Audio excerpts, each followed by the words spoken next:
This is the multiple award-winning GardenDC podcast, the podcast about everything gardening in the Washington, D.C. and Mid-Atlantic region. I'm your host, Kathy Gentz. I'm the editor of Washington Gardener magazine. Our content is aimed at gardening enthusiasts, people who grow everything, from edibles to ornamentals, natives to exotics. If it grows in our area, that's what we talk about. Welcome to episode 256 of the GardenDC podcast. What do plant industry insiders know about perennials that most home gardeners don't? In this episode of GardenDC, we talk with horticulturist Mattus all about perennial secrets. The plant profile is on Hummingbird mint, and we share what's going on in the garden as well as some upcoming local gardening events in the What's New segment. We close out with the last word on Carrot Tops by Christy Page of Green Prints.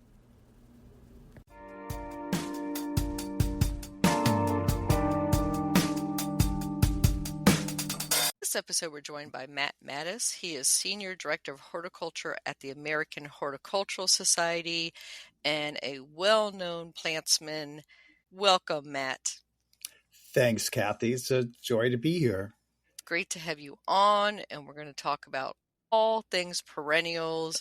But before we dive into that category of plants, Matt, let's talk all the way back, rewind that clock to baby Matt. And were you born with chlorophyll in your veins and a green thumb? I was certainly born with chlorophyll in my veins. Well, first of all, I live in the house that I was born in, and my father was born here too.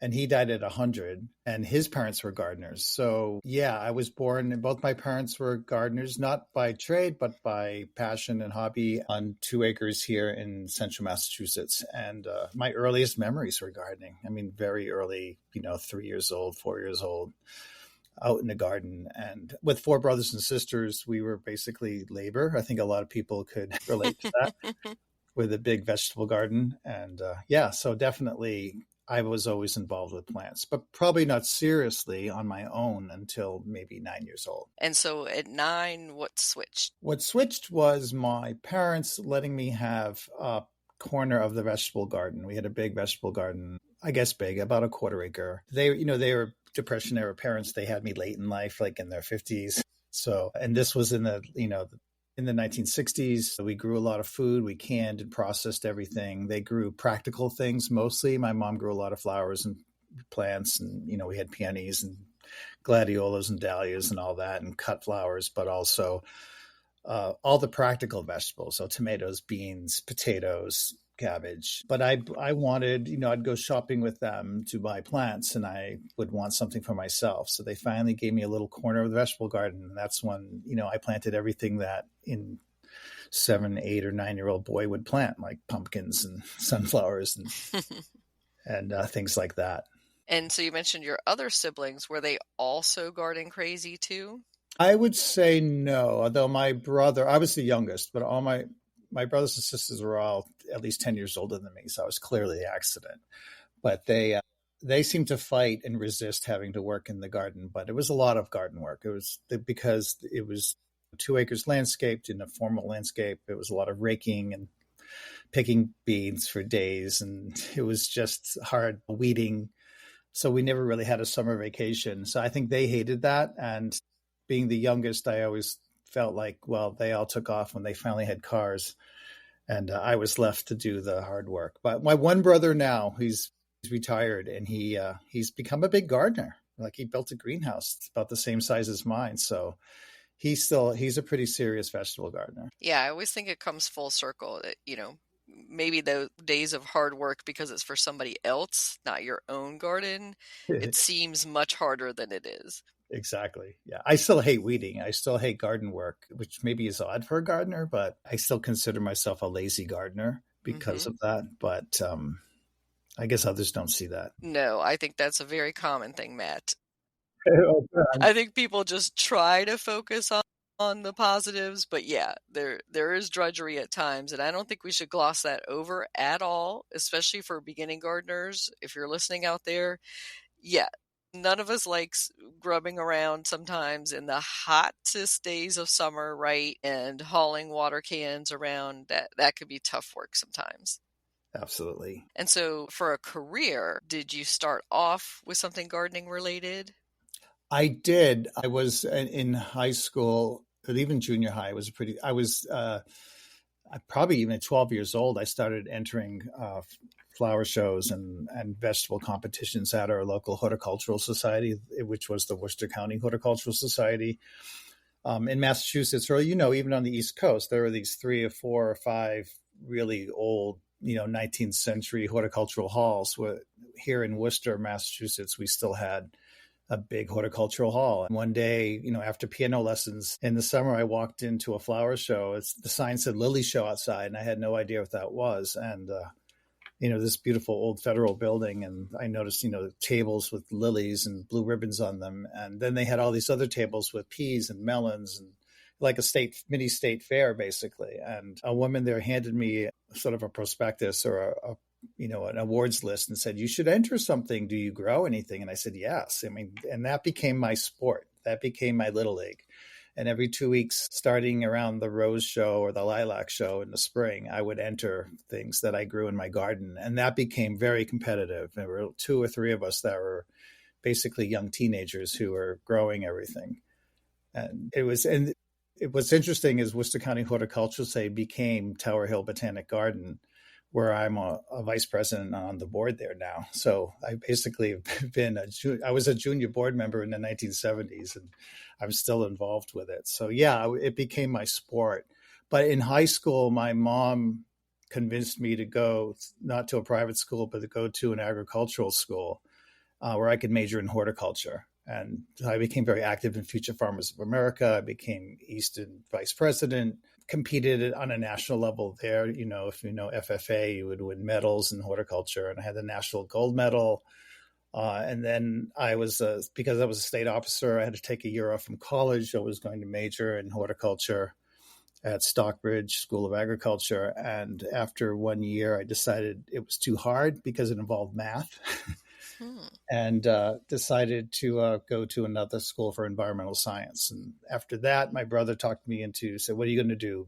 Go to Cornell and be an ornithologist, because that's what I thought I would do. And he said, you're really creative. My dad's a painter. He's an artist. He used to do the covers for New York Times Magazine and things like that. So I was raised in an art environment, and he said, you should go to art school. And I applied, and that became my career. So, which I'm pretty grateful for, because I don't think I would have enjoyed working at a garden center or doing commercial horticulture for my whole life. It just, it somehow, when you have a passion, like, you don't want to make that your job necessarily. Yeah, I think sometimes when your hobby becomes your job, then, as we were talking about drudgery before, you don't want to make it the thing you dread to do. Right.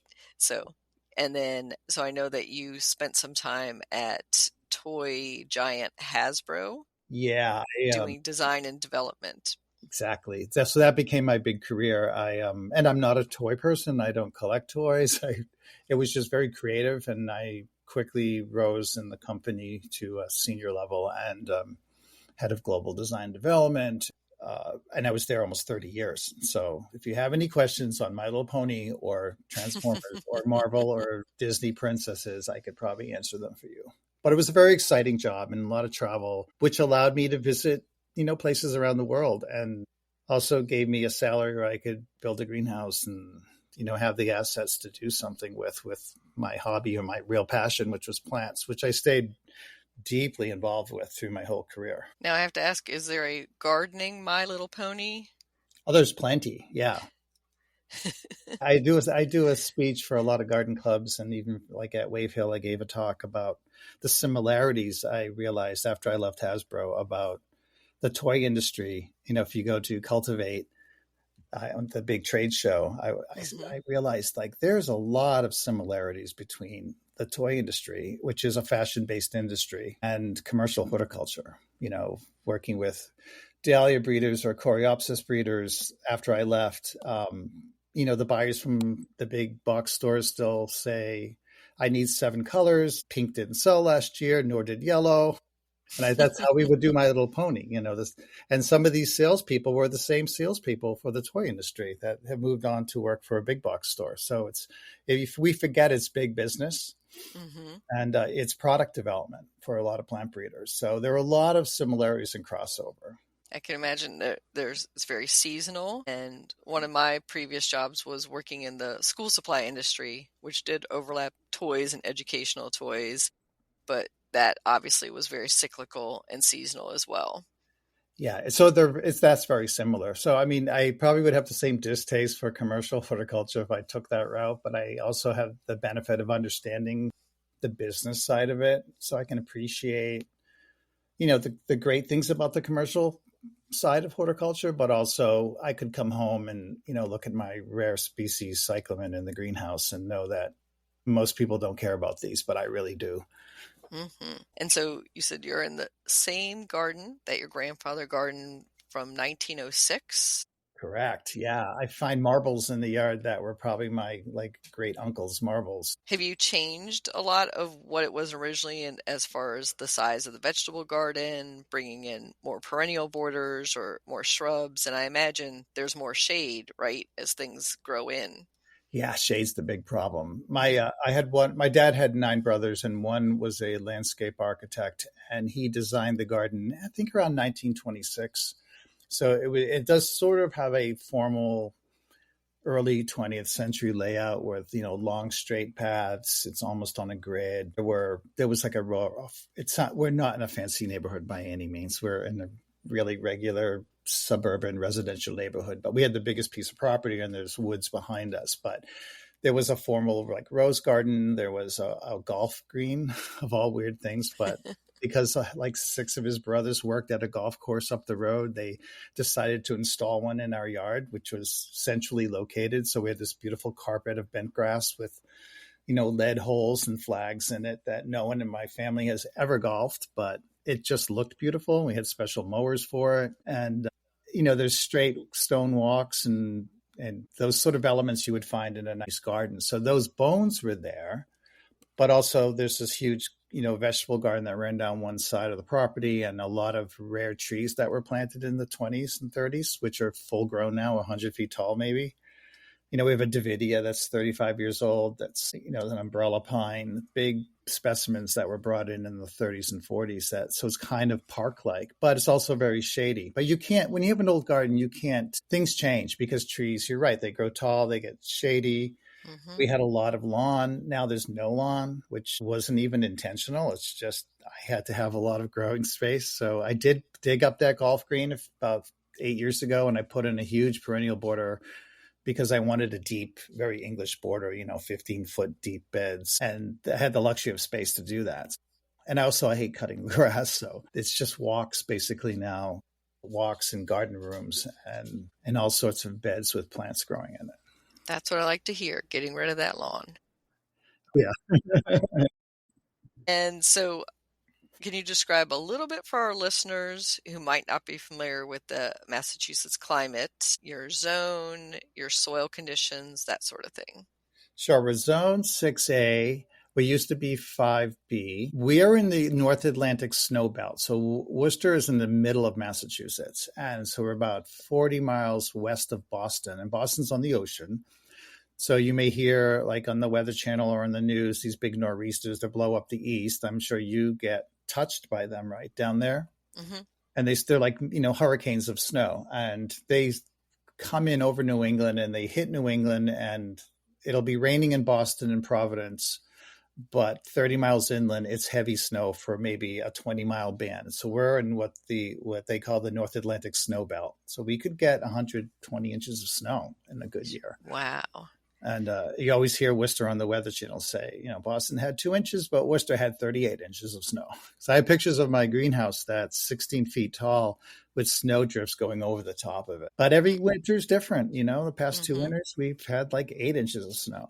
So Worcester, also because we're near the ocean, but not that near, that we will get thaws in the spring or late winter and then a hard freeze after the perennials have started growing. So there are a lot of things that just will not live here because of winter wet or if the ground thaws and refreezes too many times in the late winter, it's challenging for things like cyclamen, for instance, in the ground. But in Vermont, you might be able to grow a zone or two colder. But here, even though it's warmer, we can't keep anything like a camellia or a marginal plant. It's more of a challenge to keep a zone warmer here. Yeah, and I always say it's usually winter rotting that does in a lot of plants more than the cold. Absolutely. I think cold exposure is overrated. You see something die over the winter and you just blame the cold, but it really is a drainage issue.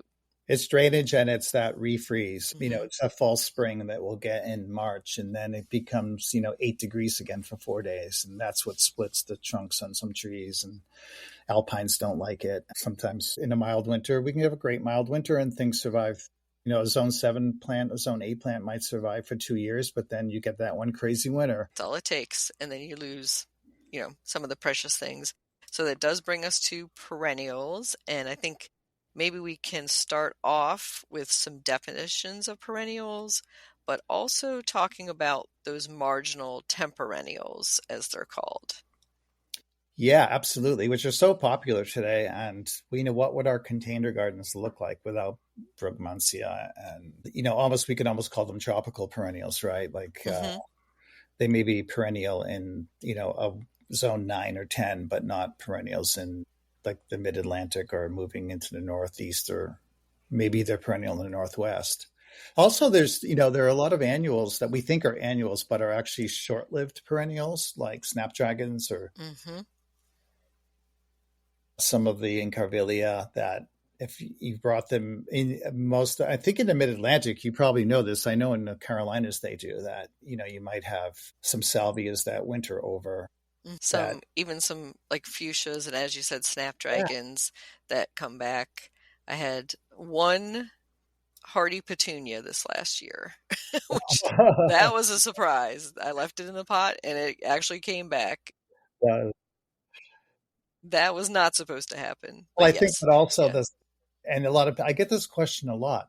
There are columbine and lupins, which are really short-lived perennials, where anyone who's grown these from seed knows that.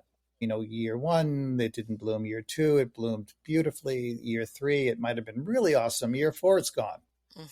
And that's normal. This isn't, if you look at where they come from in the wild, they're self-seeding every year. So they're sort of like a biennial with a peak year, and then they're weak after that. Yeah, I think a lot of people are disappointed when they purchase something and, has a label perennial. It's in the perennial department of the garden center. Right. And it doesn't live for 20, 30 plus years. It might peter out after 5 years, like a lot of salvias. Right. Or a self-seeding, a columbine may self-seed. Let's say if you have a hybrid or even just a named selection of a columbine and, McKenna's Giants or something, and it self-seeds and just defaults to a mauve or a purple one. Or even lupins will do this. And you're like, well, I have lupins. They've been coming up for 20 years, but they've been self-seeding and reverting back to whatever parents they were. So they seemed like they're perennials, but they weren't that, yellow and orange one that you bought. I see that a lot in the new echinacea introductions. Oh, yeah. I always call them expensive annuals. Maybe a temperennial, maybe you can get a couple years out of it, but I wouldn't rely on a lot of those. Oh, even they're certainly that way here. They don't do well in my garden, but they're all temperennials here. Yeah, so I'd say the straight native species, that one can come back or reseed. But yeah, it's I think a matter of breeding for hardiness now and not just for the cosmetic look. Yeah, and with perennials too. I mean, they're pricey, and I understand why. It takes 2 or 3 years to get a plant to look really great in a 1 or 2 gallon pot. But I usually advise people to learn to grow them from seed. If you want a hybrid, let's say, of a named cultivar of a columbine or a lupin or one of those perennials that we rarely see, in their most beautiful forms. Learn to grow them every year from seed and you'll have them forever, because it'll take 2 years to bloom and then they may peter out after year 3 or 4, but you always have this constant. I do the same with Primula. I just make sure I plant them every year, and my plants may live 3, 4, 5 years, but they start to become weak. And even with dividing or propagate them from cuttings at that point, which is something I think a lot of Americans don't do. We haven't learned to propagate delphiniums from cuttings or lupins from cuttings like they do in the UK. Yeah, I think we could be doing a lot more propagating. The plant labels and, garden books don't really talk about that more. They'll talk about either it's a self-seeder or you can lift and divide it its third year. Right. But right. They don't really talk about propagating from cuttings because one of the probably prohibitions is this is still a patented plant. Well, there's that too. Yeah, you can't. And I think people don't know that you cannot propagate, or you should not propagate a patented plant, even in your home garden. That's all I'll say about that. Yep. But I know a yeah. lot of plant breeders, so I really understand. I have nothing against royalties and patented plants. I think it's the best thing that's happened to the world of horticulture, because there are a lot of backyard breeders who are finally making a living from plants that they've introduced, like the Millennium Onion that a friend of mine developed. And, he's now able to live and garden from home. And that money does go to everyone in the trade, from propagators to the person who created it. So it's not a bad thing. Yeah, I think that it's good to protect that intellectual property and encourage more people to be doing it as a profession or introducing plant breeding, because a lot of those plants were only available. You were talking about earlier about your Horticultural Society experience, but being a member of your local daylily society is the only way to get certain daylilies. They're just not going to be sold in your big box stores for sure. And certainly a lot of garden centers, they might have some specialty plants, but they can't have a full range of, thousands of different daylilies, say. Well, we know that's the big secret, right? If there's one thing we more serious gardeners know who belong to plant societies, is that it takes 10, 15 years often for, the very best of the best to make it into the trade. And often once it's in the trade, there's daylily varieties now that they're 30, 40, 50 years old, but the trade doesn't want to get rid of them because, they propagate well, or they live well in a 2-gallon nursery pot. And that's part of the business side too, whereas some of the very best perennials never make it to market because of they're too tall in the garden. They're too tall in a nursery container, or they grow too big, or they don't strike well from cuttings for the company, or they're not sterile. Yep. Whereas you belong to a plant society, you can get the finest, iris, the finest peonies. Yeah, and some are, I feel like they're just not going to make them money, because let's talk about just the common Rudbeckia. Do you want to be selling that because everybody can just share a division from their garden with their friends? Right, exactly, yeah.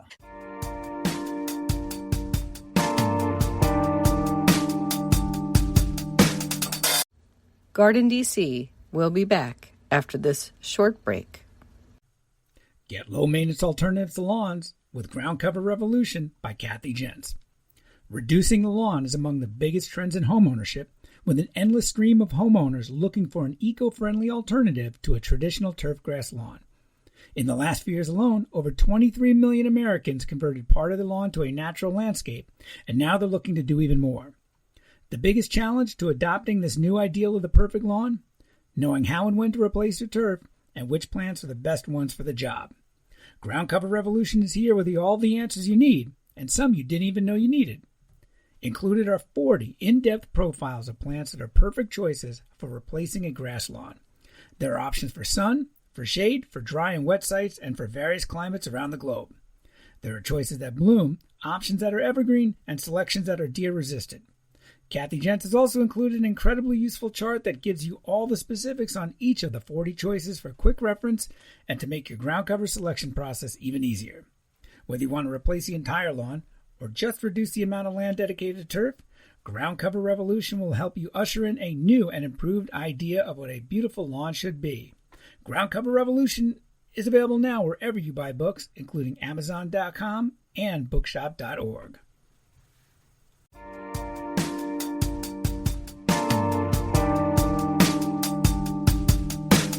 talking about the selling of perennials. And so let's talk about some of the attributes that the buyers are looking for. So they're looking for something, in the 2 to 3 foot tall range, right? And that it fills out well and blooms around Mother's Day. Well, maybe not here in the north. Correct. Yeah. So when I left Hasbro, I went to go work for a friend who is a very well-known plant breeder near me, has, acres of plants that he's breeding. I won't say who he is or what type of plants, but we would bring in buyers from big box stores to view the fields. It was like a weekend event, buy them steak dinners, and they're flown in, and all the big brands would come too, the big plant brands. And then also, growers who grow the propagators, from the Northwest, or these are people who will take the cuttings and produce them here and trial them. And then there are 4 or 5 middlemen, right, who do all this work. And then also it's a huge business, right? So then if a plant is chosen after a year of trial, then it goes to South America or North Africa, where it's propagated by great numbers.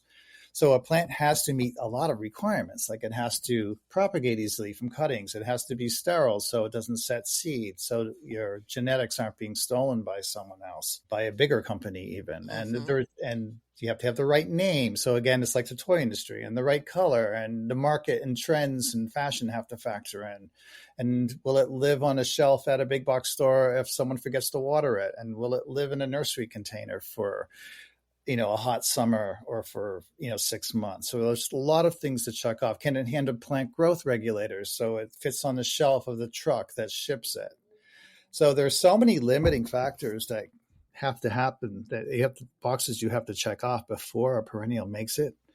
That, again, let's face it, some of the perennials really do get into the trade, are very good, but often so many are overlooked because they probably grew too tall and bushy, and they would have been beautiful in a beautiful planting, but not. All right.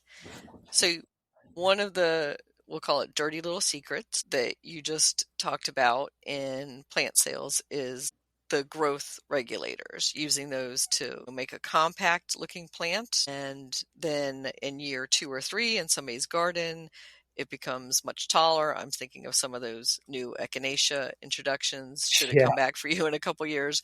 It's not that little ball, right, that it looked like in the store, or an aster or something like that.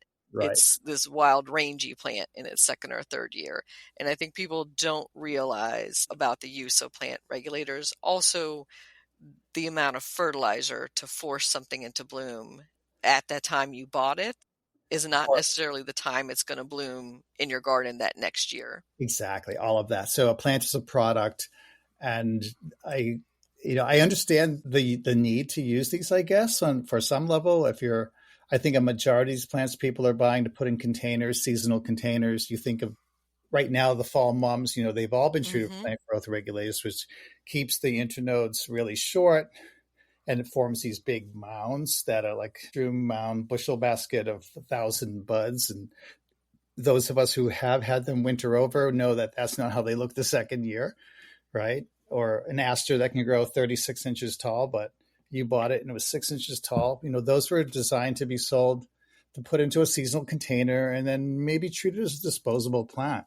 But I wish there was more education that would, tell consumers that, I know you love this plant and you're buying these beautiful colors all together and setting them into your perennial border, but next year you really need to read the label to see what the ultimate height is, because plant growth regulators are pretty harmless. I mean, they'll wear off after 8, 12 weeks, meaning next year that plant will grow to its full size. Exactly. And that's not just perennials, of course. In shrubs, they're doing it too, right? Especially in the hydrangeas. Yeah, almost every Christmas trees, almost every plant. And if you're, a home gardener and you are wondering what plants these are used on, you can go to any of the big plant distributor sites, Cicada Seed or Monsanto, any of the plant propagators, and they have grow sheets that tell the professional growers how to grow that plant perfectly. And it'll tell you how many treatments have to be on there for a plant, for a hormone. So it could be a root regulator. It might be a chemical that forms more buds or greener foliage. Yep. I mean, the science of it is just so fascinating.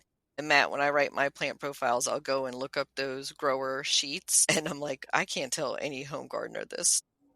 I know. I'm going to say, started in a greenhouse at 10 week, and then it tells you every week what to do. It's really Yeah. crazy. Yeah.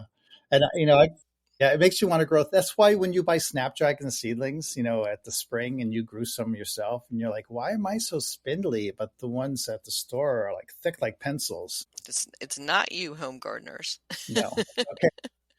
So I say this difference between doing your own makeup or having professional makeup done. How's that? There you go. Or a dye job. Yeah. Exactly. So speaking of perennials and educating the consumer, you were involved in the new book, American Horticultural Society's Essential Guide to Perennial Gardening. And the subhead is Techniques and Know-How for Planning, Planting, and Tending Low Maintenance Perennial Plantings, that's a big mouthful. So that came out earlier this year, and I was looking through it in the last couple of weeks and checking out. I love the front matter that really talks about the general principles of perennial gardening. And then the second half of the book are the perennial profiles. I don't know how many. I'm going to say 150 or so. About Perennial 150. plant. Yeah. And so it has their photos and specific care advice. But what I was really looking for in the book, because it's written for North America, that is a tough task, I would think, Matt. It's always a tough task. Now, this book was started before I came on board, but it's the same publisher that I work with for my flower books. And, with any book today that you write in North America, you have to consider, if you break the country down into 5, 6 different main growing zones. And this book does it quite well, where you can say, I live in the Southwest or the Southeast, based on how much humidity you have in the summer versus your coldest temperature, heat map issues, you'll be able to find at least the very basic advice, but also inspirational advice for wherever you live in the country. Yeah, I think that's a tough one. And obviously, the American Gardener magazine, we recently had editor Rochelle Grayer on the podcast talking about that, and she has to write for a national audience. And, some people in the desert Southwest are not going to relate at all to reading about gardens in the Pacific Northwest, etc. So that's always difficult. It's very difficult. And, everyone seems to default to England and say, well, we look to them for inspiration for gardening. But, if you're writing for a book in the UK, it's a little easier because you only have a few zones to deal with. It would be like writing for New England and maybe New Jersey. Yeah, but so much easier. But that's why I always think, my publication, Washington Gardener, is hyper local, and this podcast, we aim it at the Mid-Atlantic audience in kind of the surrounding areas as well, because all gardening is local to me.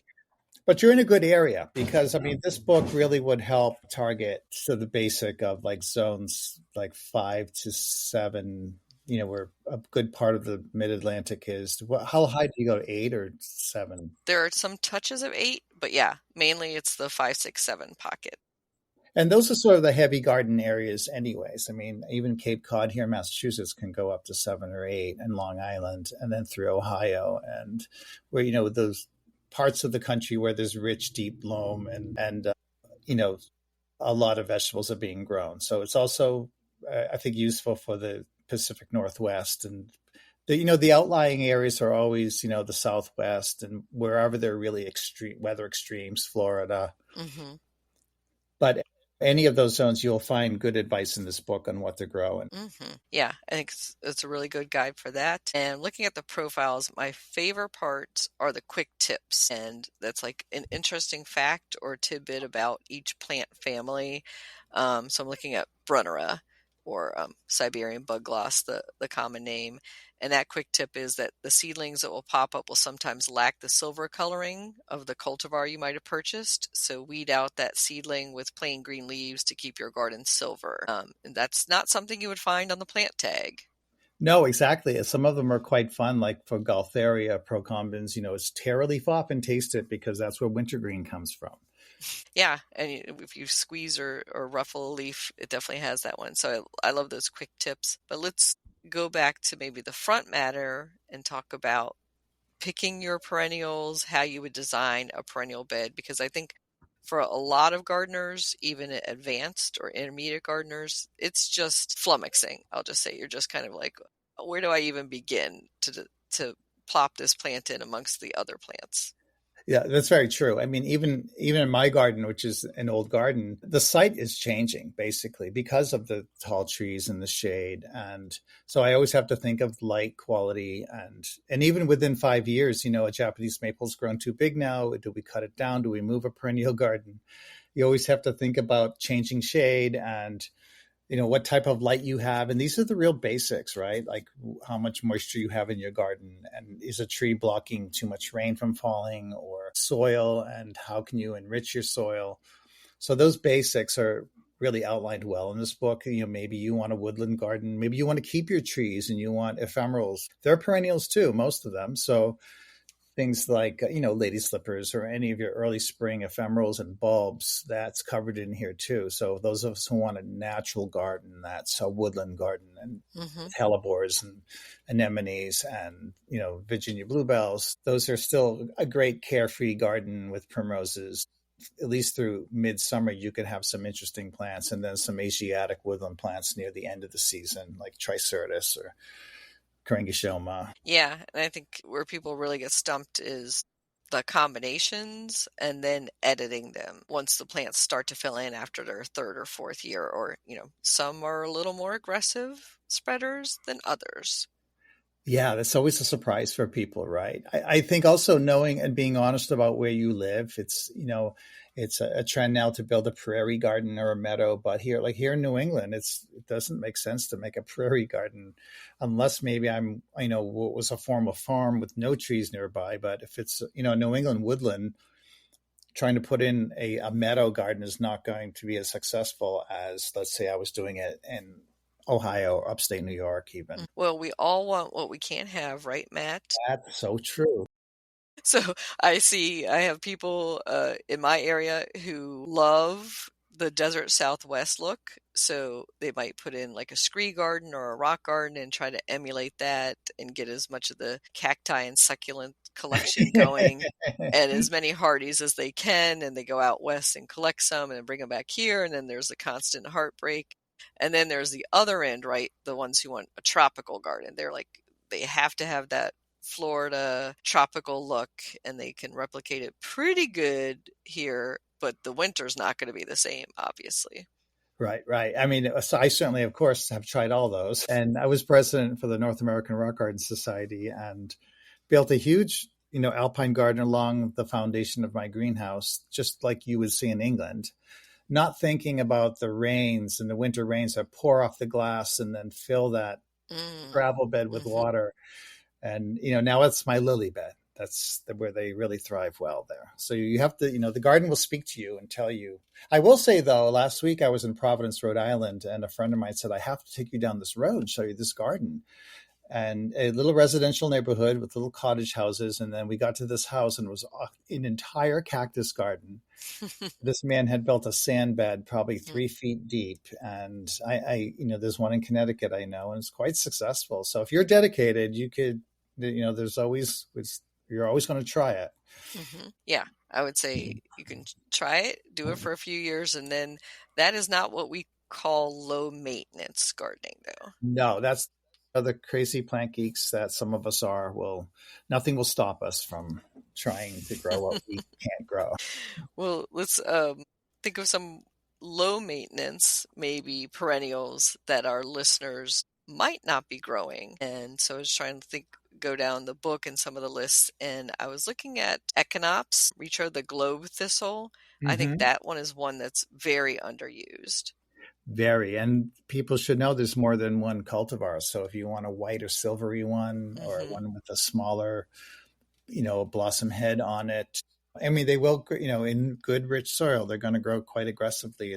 But almost always you're pleased with it because it always puts on such a good show. And in the time of year when, the hottest days of summer, and the bees love it, that's for sure. And seed head is, pretty left up, so that's always nice. Yeah, just weed carefully about it if you have your shirt off. Nice.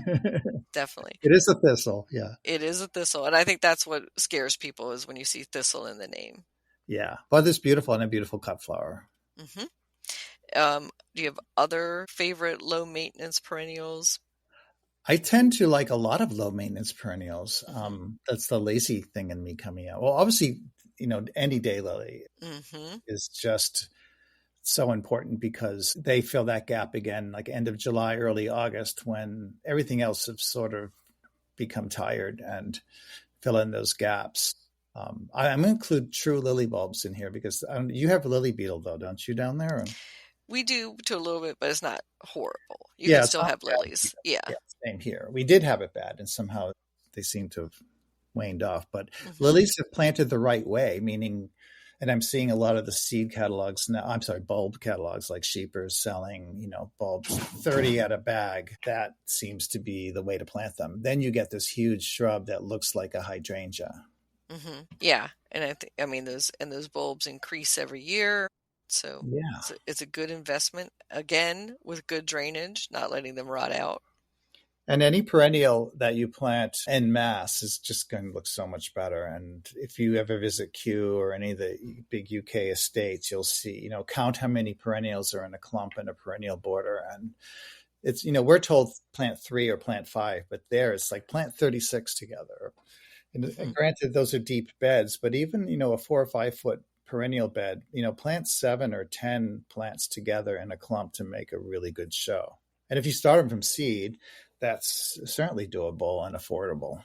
I think that's really good advice. And I think a lot of the latest research and studies on pollinators show that's what they're attracted to too. Is not the onesie twosies, one echinacea over there, one daylily over there, but they want a large swath of it to engage with.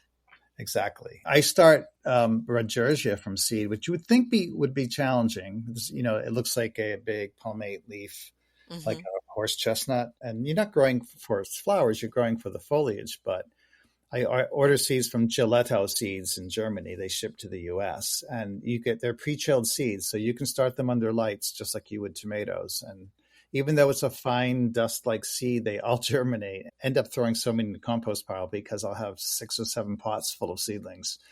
But I don't want to pay $36 a plant. So I love to have 150 or so to plant out under a tree, and they live a lifetime. They just get better every year. So if you could learn to do that with some of these perennials that are pricey, but you can still get great cultivars from seed, then you can afford to plant them out in swaths. Besides Giletto, do you have any other favorite sources for perennials? Giletto is my number one source for seed. I save seed of some of my own of plants I can't get. Trying to think. I don't really order perennial seeds from, let's say, a main U.S. seed source. You often don't see them sold. That's true. Sometimes you'll see them in wildflower mixes or that sort of thing. It may be a straight native species. Yeah, absolutely. The native species. Yeah. I would get those from any of the native seed companies. Those are all terrific. Yeah. Since they're fresh. But normally, not a named cultivar perennial is not normally going to be available from seed. I mean, primroses I get from, in France, there's Barnhaven primroses. Because primroses is something you just don't see anymore. And so Barnhaven started in America. That was the premier primrose grower. I was a one-woman, Florence Bellis in Oregon, 1930s, started the Barnhaven strain and grew them into the 1960s. And then in the 70s, she sold her plants to a couple in the UK, and they kept the nursery, all her plants growing and her breeding and DNA going until the 80s, and then went to someone else. And then they were bought out by another British couple who then moved them into France. They're British, but they live in France right over the what do you call it? The channel. The channel, that's it. And Barnhaven is just famous in the world of perennials. So I love these because where are you going to find good primroses in North America? I mean, there's only ones you find are ones at the supermarket or nurseries that are intended to be temporary plants again, but not the long-lived garden primroses. And Giletto carries a lot of these species, the Asiatic ones, but all the European species that make such excellent garden plants. I get from either from Gelato or from Barnhaven, and they sell seeds. Easy to grow. Every year I plant, 10 or 12 pots full of seeds, and they're long lived as long as you divide them every year or two in the garden. But that's one perennial. I think that's one tip is grow perennials you cannot buy anywhere. That's a great tip and secret to do.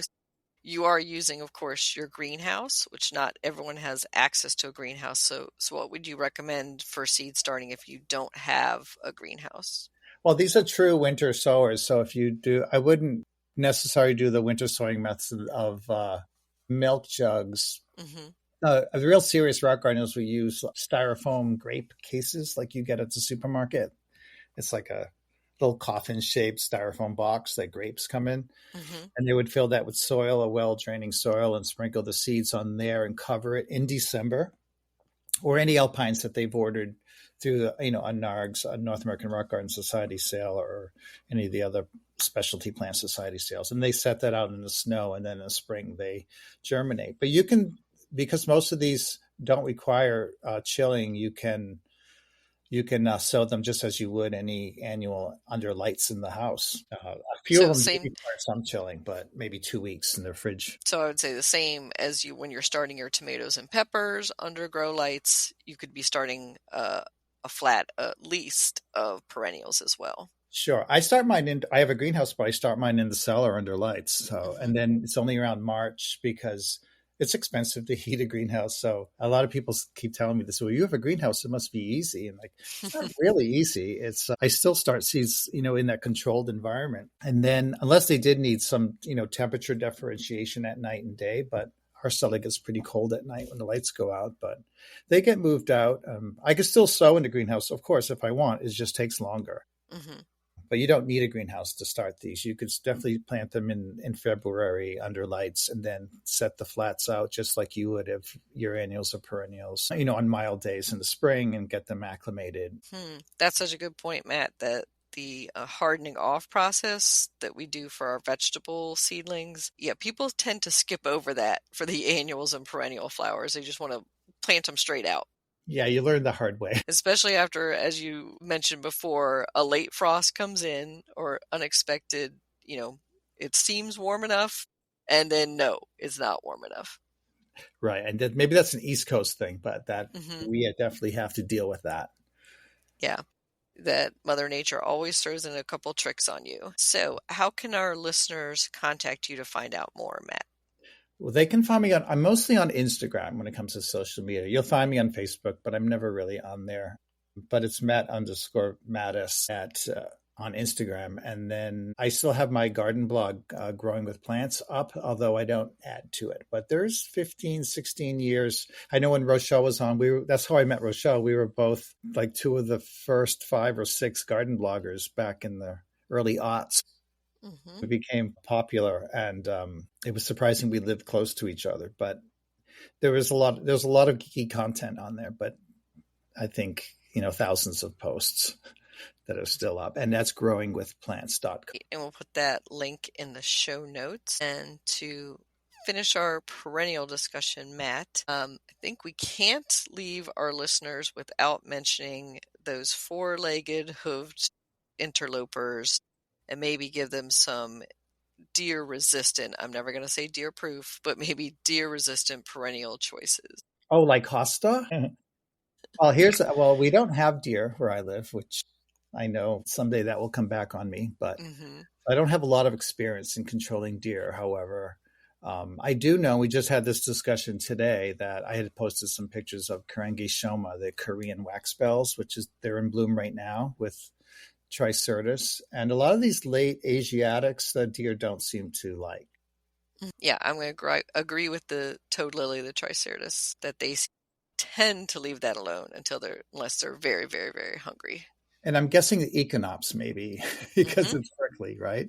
Yep, even some of the prickly ones, but usually things like Brunnera, anything with a hairy leaf texture, they'll leave that alone. Again, unless they're super, super hungry. And then, of course, the things that are poisonous. So aconitum and hellebores. Maybe, but then I think of my rabbits because we do have a very serious rabbit problem. And the last 3 years, the rabbits seem to be eating everything that's highly toxic to them and Wow. surviving. So delphiniums, I grow a lot of tall delphiniums, and the rabbits mowed them down, and they're still Jeez. alive. I have no Wow. idea why. These are iron stomach rabbits. Yeah, that's crazy.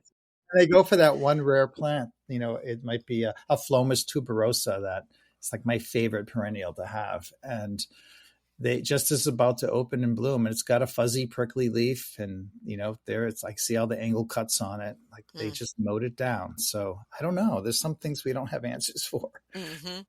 Yeah, we'll have to maybe do another episode about dealing with rabbits in particular in the garden.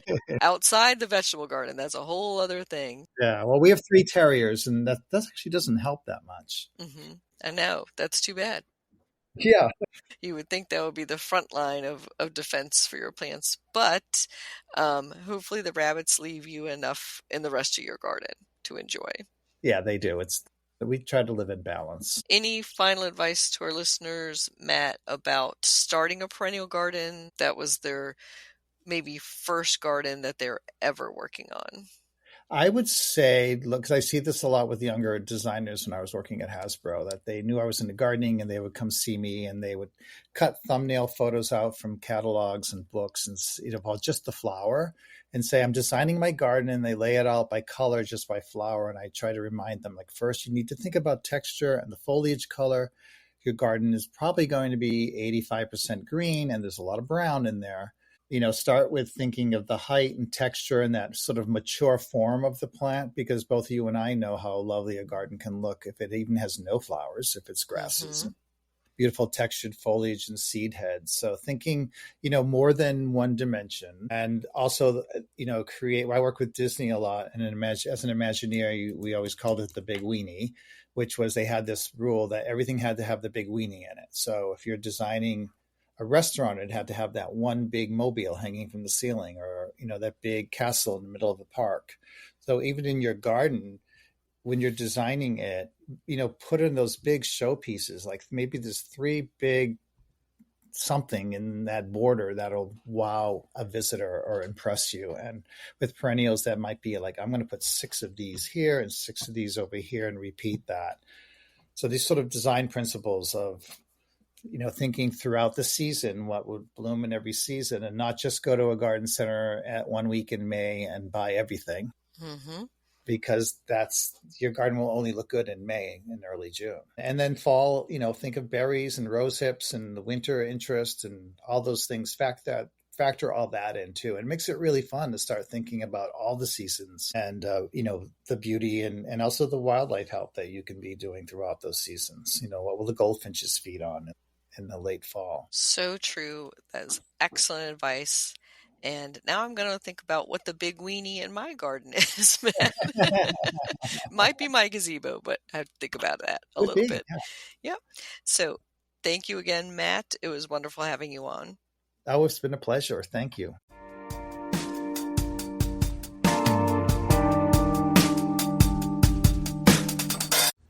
GardenDC will be back after this short break.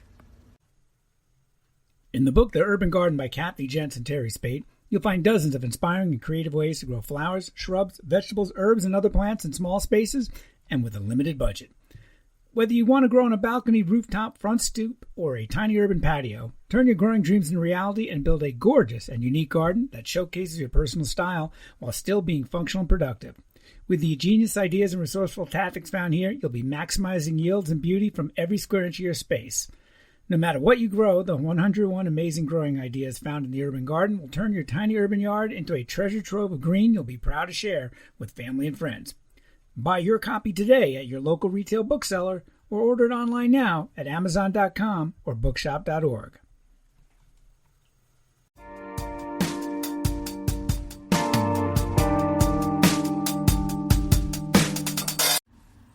Hummingbird mint plant profile.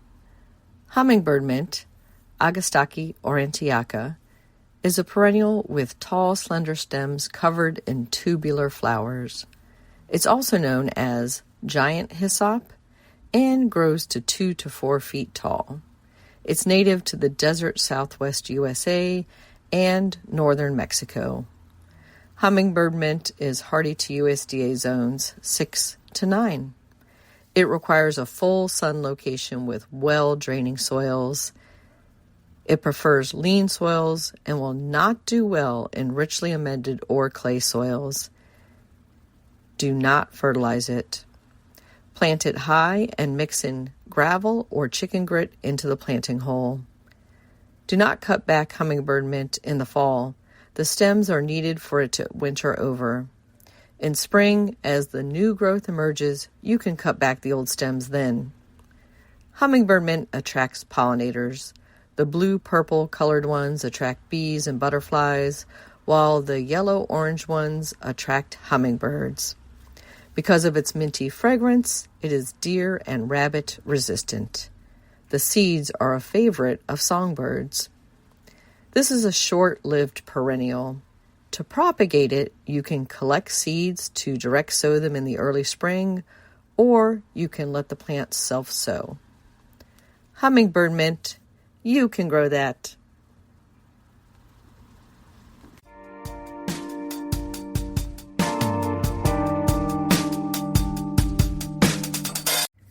What's new in the garden this week? Well, I'm enjoying the blooms on the white snake root popping up all over my garden, as well as the toad lily. At the community garden plot, I'm picking peppers, zucchini, and rattlesnake beans. In the garden tips that we shared this past week on our social media, we included a variety of late summer tips, including that much has been made of planting milkweed for monarch caterpillars, but to assist the migration of the grown monarch butterflies south to Mexico in the fall, you should be planting nectar sources such as goldenrod, liatris, Joe Pye weed, and asters. The September 2025 issue of Washington Gardener is now out and posted online. Inside, you can find our reader contest to win a 2026 Out on the Porch calendar. And the magazine has a cover story on gorgeous Gaura. Inside, you'll find articles on Maryland's fungi frontier, a new local food forest, that it's time to plant fall lettuce and how to do so, how to deal with creeping cucumber weed, all about native false hellebore, dealing with southern blight in the garden, harvest time produce safety tips, spooky blooms for Halloween, garden book reviews, and much more. You can find out more about that at washingtongardener.blogspot.com. In local gardening events, if you're in the Washington, D.C. region, you can attend the Garden Talk Tips on Growing Beautiful Bulbs on Friday, October 10th at 1:30 p.m. This is hosted by Green Spring Gardens. There is a $12 per person fee, and this is all about colorful bulbs that can turn an ordinary garden into extraordinary. And you can learn how to plant and care for them from the Extension Master Gardeners. To register for that, you can call Green Spring Gardens or go online to fairfaxcounty.gov/parks. Then on Sunday, October 12th, from 12 p.m. to 5 p.m., the Mycological Association of Washington is hosting the 2025 MAW Mushroom Fair at Brookside Gardens in Wheaton, Maryland. This will include several mushroom-themed demonstrations, including a walkthrough of interesting mushroom specimens by the club's expert identifiers, mushroom cultivation, and much more. The event is free and open to the public. For more information about it, you can go to mawdc.org. And then from October 9th to 19th, from 10 a.m. to 4 p.m. daily, the Ikebana International Chapter No. 1's annual exhibition is being held at the U.S. National Arboretum in Washington, D.C. That includes free live demonstrations on Ikebana. All events are free and open to the public. Additional information is available at iichapter1.com. Happy gardening!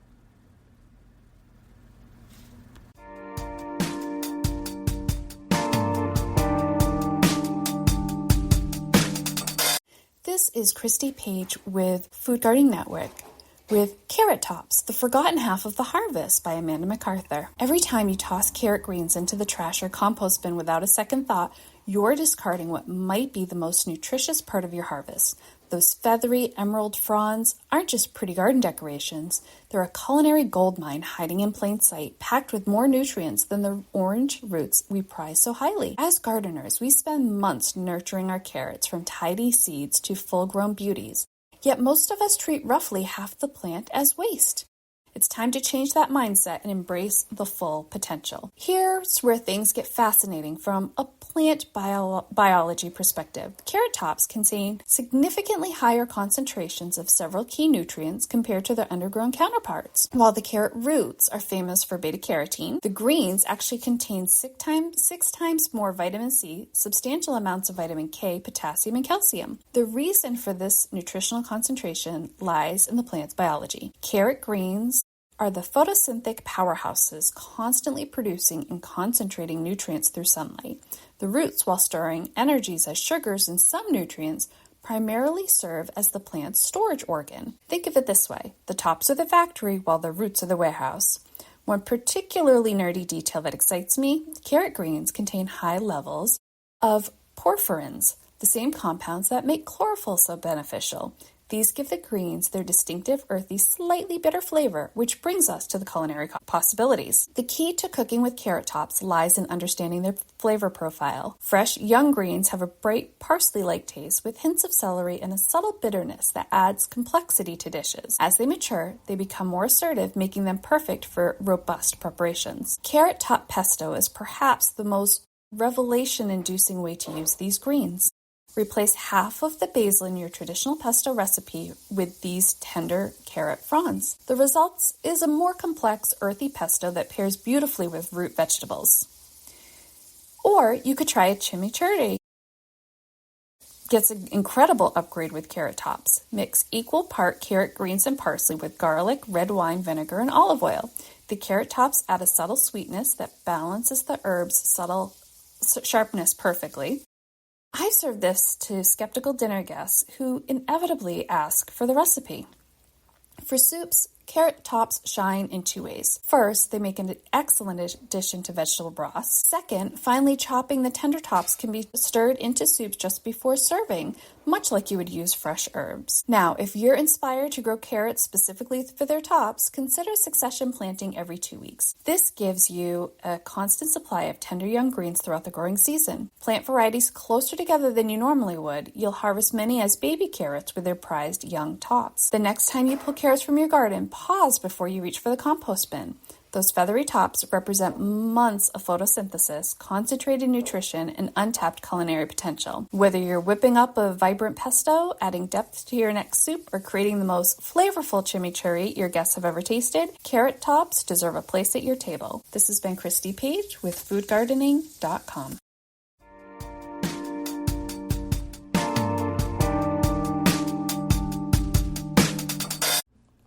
Thank you for listening to GardenDC. This episode was produced and hosted by myself, Kathy Jentz, with editing assistant from intern Cavett, Ireland. The Let the Sunshine music interludes are by James Mulvaney. If you like this episode, you may also enjoy listening to GardenDC Podcast Episode 168, Favorite Fall Perennials, Episode 53, Superior Perennials, Episode 254, The New American Gardener. By the way, you can become a listener supporter/scriber. Find that link in our show notes. Another way to support this podcast is to subscribe to our monthly digital publication, Washington Gardener Magazine. To do so, go to WashingtonGardener.com or WashingtonGardener.blogspot.com. You can find Washington Gardener on Twitter or X, Instagram, Blue Sky, and Pinterest at WDC Gardener, and on Facebook at Washington Gardener Magazine. And be sure to leave us a 5-star review on your favorite podcast listening app. Please take a moment to share us on social media with hashtag GardenDC and with your gardening friends so other gardeners can find us too.